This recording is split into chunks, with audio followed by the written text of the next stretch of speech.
رادیۆی دەنگی گەلە.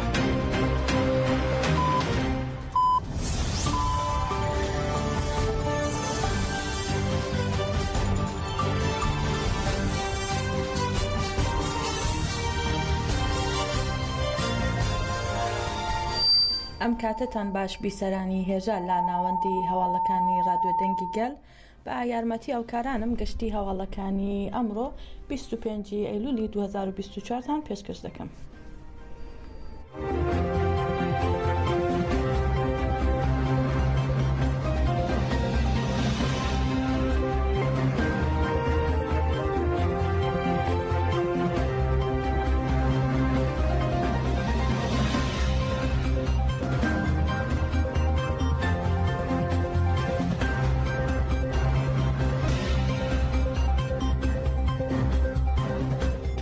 هاوپشتی ئینتەرناشنال دە ئینتەرناشنال سۆلیداریتی نێتوۆرک لا دژی پلانگیری نێودەوڵەتی نۆی تشرینی یەکەمی سەر ڕێبەری گەلی کورد عەبدوڵڵا ئۆجەلان کەمپەینێکی نێودەوڵەتی و فراوانیان لە سەر دیجیتال میدیا ڕاگەیاند.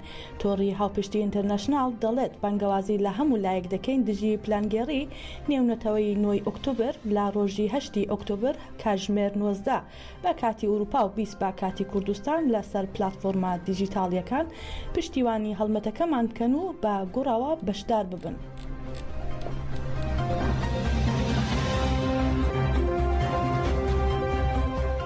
لە بریتانیا بە بەشداری نوێنەرانی کورد کۆنفرانسی ساڵانەی پارتی کرێکارانی دەسەڵات بەڕێوەچوو. تیایدا تیشکیان خستە سەر گرنگی تێکۆشانی هاوبەش دژی فشار و توندوتیژی سەرگەلی کورد و گۆشەگیری سەر ڕێبەر ئۆجەلان. هەزاران نوێنەر و چاودێر بەشداری کۆنفرانسە سێڕۆژیەکە بوون. لە کۆنفرانسەکەدا نوێنەرانی کورد وەک کۆمیتەی کاروباری دەرەوەی ئەنجومەنی گەلی کورد لە بریتانیا، هاوسەرۆکی کۆمیسیۆنی کاروباری دەرەوەی پارتی یەکسانی و دیموکراسی گەلان دەم پارتی، بەردان ئۆستۆرک و سەرۆکی دەستەی پەیوەندیە گشتیەکانی ئەنجومەنی سووریای دیموکراتیک مەسەدا حەسەن محەممەد عەلی لە کۆنفرانسی ئەمساڵدا بەشدار بوون. لە چوارچێوەی کۆنفرانسەکەدا کورتزاڤ لەیبەر لەسەر ناوی کوردان لە بریتانیا خەباتی لۆبی دەکات بە بەشداری سیاسەتمەدارانی کورد پانێلێکی ئەنجامدا و تیایدا تیش خرایە سەر فشار و سیاسەتی نوکۆڵی لە سەرگەلی کورد و بانگەوازکرا بۆ خاوەنداری لە بزوتنەوەی کرێکارانی بریتانیا.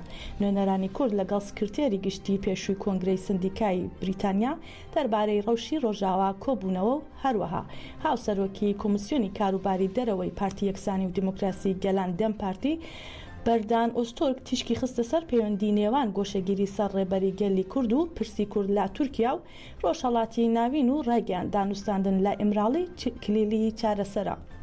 لە هەمان کاتدا لا کۆبوونەوە لەگەڵ ئەندامی ئەنجومەنی لۆردەکان ئاماژەبەوە کرا دەبێت بریتانیا پەیوەندیەکانی لەگەڵ ئیدارەی خۆبەڕێوەبەری باکوور و ڕۆژهەڵاتی سووریا بەهێزتر بکە. لە دوا ڕۆژی کۆنفرانسەکەدا نوێنەرانی کورد لەگەڵ پەرلەمانتار و نوێنەری سندیکاکان درێژە با کۆبوونەوەکان دەدەن و بەرنامەکە با داوەتێکی کورتزاڤ لەیبەر کۆتایی دێ کە سەدان کورد تێیدا بەشدار دەبن.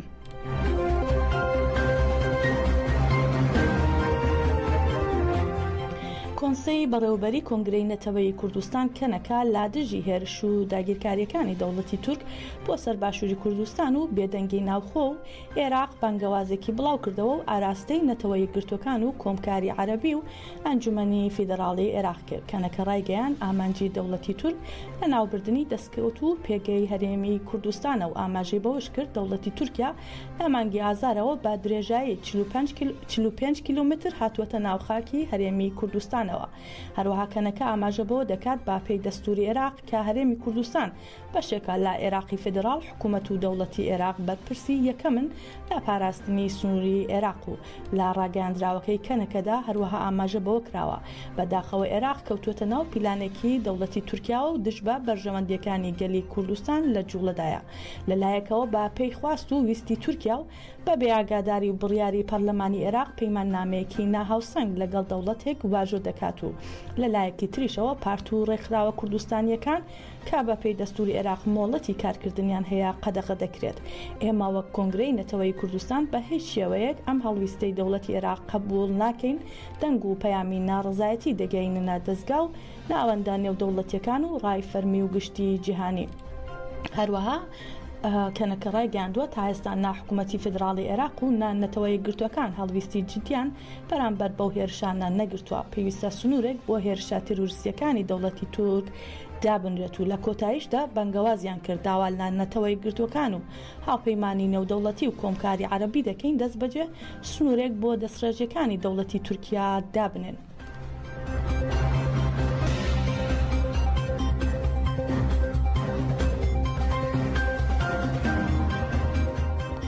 پۆلیسی دەوڵەتی داگیرکەری تورک لە ئامەد هەڵیان کوتایە سەر بینای کۆمەڵەی لێکۆڵینەوەی زمان و کولتورەکانی مێزۆپۆتامیا مەددەر کە خەباتی زمانی کوردی دەکات هاوکات هەڵیان کوتایە سەر بینای پاییزی کتێب و ناوەندی زمان و هونەری ئەنکا. لە هەڵکوتانە سەر ناوەندەکاندا دەستیان بەسەر پەرتوک و گۆڤار و هاردیسکی ناوەندەکاندا گرتووە و لە سەر دۆسیەکە بڕیاری نهێنی هەیە و بۆ ماوەی 25 کاتژمێر بڕیاری سنووردارکردنی پارێزەران دراوە. لە چوارچێوەی لێپرسینەوەدا لە ئەستەمبول شەهریبان ئایلۆچ تارهان و لە ئاماد نیشتمان گۆڵ دەست بەسەر کراون و باگشتی ژمارەی کەسانی دەست بەسەر کراو گەیشتووەتە 25 کەس.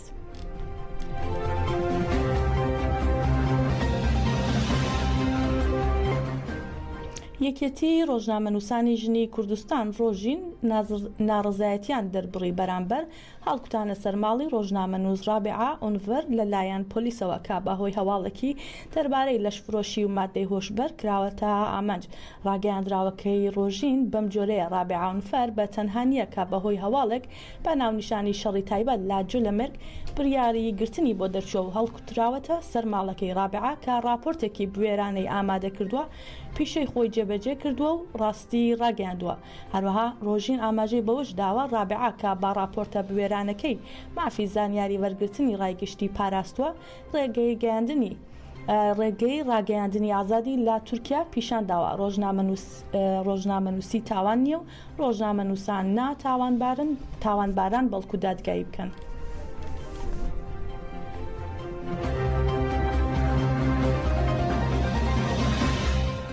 دەچینە باشووری کوردستان. کۆمسیۆنی باڵای سربەخۆی هەڵبژاردنەکانی عێراق وادەی دەستپێکردنی بانگەشەی هەڵبژاردننی پەرلەمانی هەرێمی کوردستانی دیاری کرد. لەو چوارچێوەیەشدا کاتژمێر 12 شەوی ڕابردوو بانگەشەکە دەستی پێکردووە. ماوەی بانگەشەی هەڵبژاردن 20 ڕۆژ دەخایەنێت و بڕیارە هەڵبژاردنەکە لا 20 تشرینی یەکەمی ئەم ساڵ بەڕێوە بچێ. 136 لیست و 1990 کەس خۆیان بۆ پەرلەمانی هەرێمی کوردستان کاندید کردووە و تیایدا 829 کاندید پیاون و 368 کاندیدی ژنن. هەروەها 38 کاندیدی پێکهاتەکان کێبڕکێ دەکەن بۆ بەدەستهێنانی 5 کورسی پەرلەمان.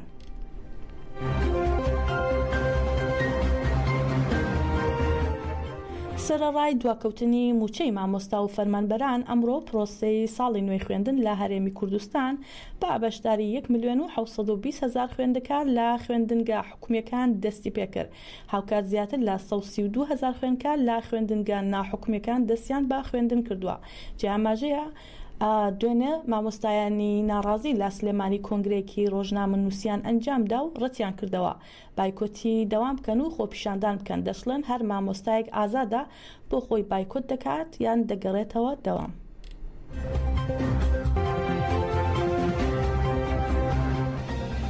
لێژنەی دارایی لە پەرلەمانی عێراق ڕایگەیان بڕیارە شاندێکی لێژنەکەی با سەرۆکایەتی عەتوان عەتوانی سەرۆکی لێژنەکە بگەنە هەولێر.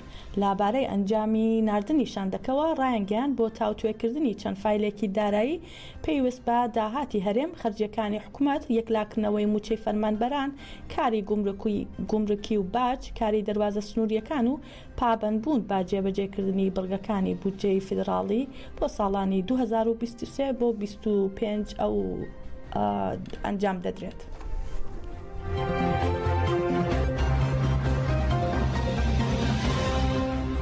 ئاژانسی هەواڵی هاوار نیوز بڵاوی کردووەتەوە درۆنێکی خۆکوژی دەوڵەتی داگیرکەری تورک لە تەل ڕەفعەتی سەرباکان تۆنی ئافرین و شەهبا تەقیوەتەوە. تا ئێستا لەبارەی زەرر و زیانەکانی تەقینەوەی درۆنەکە هیچ زانیاریەک لە بەردەستا نییە.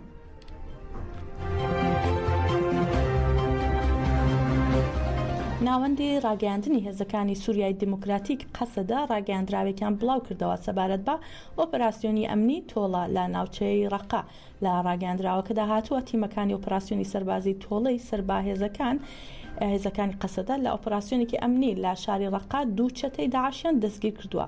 یەکێکیان محەممەد جەجو ناسراو بە ئەبی عەبدویە لە گوندی قسوور سەلمۆی سەر بە حەڵەب لەگەڵ چەتەیەکی تر هەردووکیان پێکەوە دەستگیر کراون. قەسەدا ئەوەشی ڕاگەیاندووە جەجۆ چەتە و خێزانەکانی داعشی لە ناو کەمپەکانەوە دەرفاند، هەروەها پەیوەندی لەگەڵ ئەمیر و سەرچەتەکانی داعش بەهێز بووە.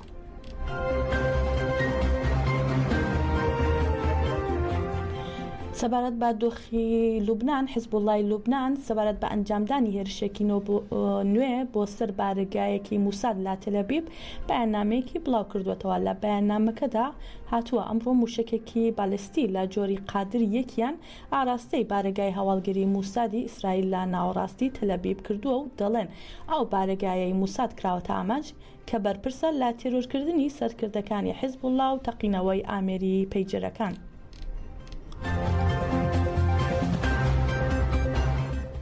فیراز ئەبیەز وەزیری تەندروستی لوبنان ڕایگەیاندووە باهۆی هێرش ئاسمانەکانی چەند ڕۆژی ڕابردووی ئیسرائیلەوە 558 کەس ببورن گیانیان لەدەست داوە کە زۆرینەیان مەدەنین و زیاتر لە 1800 کەسیش بریندار بوون.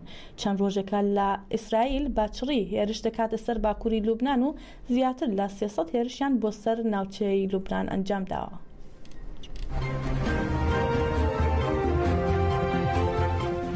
هەروەها ناسر یاسین وەزیری ژینگەی لوبنان لە کۆنگرەیەکی ڕۆژنامەنووسیدا سەبارەت بە دۆخی هاوڵاتیانی وڵاتەکەی باهۆی هێرشەکانی ئیسرائیلەوە ڕایگەیاند باهۆی هێرشەکانی ئیسرائیلەوە ژمارەی ئاوارەکانی باشوور و بەقای لوبنان گەیشتووەتە 27000 کەس و تیشی 252 خوێندنگەی حکومی لە ناوچە ئارامەکان کراونەتەوە بۆ ئەوەی ببنە پەناگایەک بۆ ئاوارەکان و دەشڵێت یارمەتیە سەرەتاییەکان و خواردن بۆ نزیکەی 20000 کەس دابین کراوە.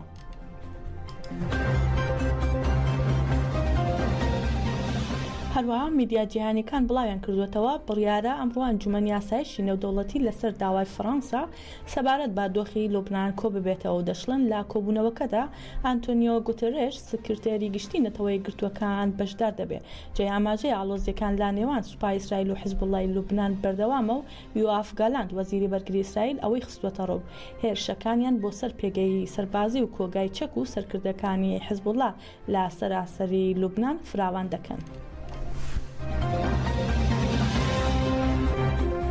دەچینە ڕۆژهەڵاتی کوردستان. مستەفا نێعمەتی ڕۆژنامەنووس و چالاکوانی مەدەنی خەڵکی ئابدانان لە پارێزگای ئیلام لە لایەن سیستەمی قەزایی ڕژیمی ئێرانەوە بە 64 مانگ زیندان محکوم کراوە. جیاماژەیە یەکێک لە تۆمەتەکانی ناوبراو سوکایەتیکردنی بە پیرۆزیەکانە کە 40 مانگ لە سزاکەی بەو هۆیەوە بەسەریدا سەپێنراوە. تۆمەتەکانی ئەم چالاکە مەدەنیە بریتیە لە سوکایەتیکردن بە پیرۆزیەکان، سوکایەتیکردن بە خامنەی، بڵاوکردنەوەی درۆ و بانگەوازی دژی ڕژیمی ئێران. جامەژەیە مستەفا نێعمەتی ساڵانێکی زۆرە وەک ستونووسێک بۆ ڕۆژنامەی تجارەتی فەردا شیکاری ئابووری لیبراڵی دەکات و دەیان بابەتی لەو بارەیەوە نووسیوە و بڵاوی کردوێتەوە.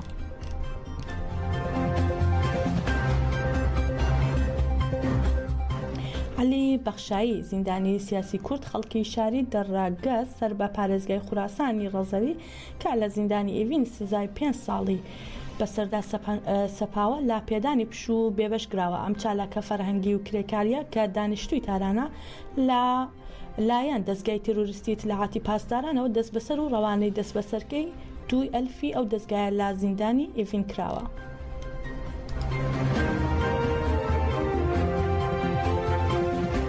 سعید سعیدی و ڕێزان سعیدی خزمی سارینا سعیدی لەلایەن ئەمنیەتی ڕژیمی ئێران لە شاری سنە دەست بەسەر و بۆ شوێنێکی نادیار ڕاگوازرانەوە.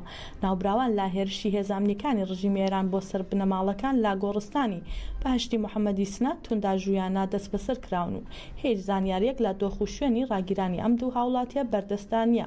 جیاماژەیە سارینا سعیدی تەمەن 15 ساڵ خەڵکی شاری سنە لە ڕەوتی خۆپیشاندانە گشتیەکان بەهۆی بەرکەوتنی زەبری یەک لە دوایەکی باتۆم لەلایەن ڕژیمی ئێرانەوە کوژرا بوو.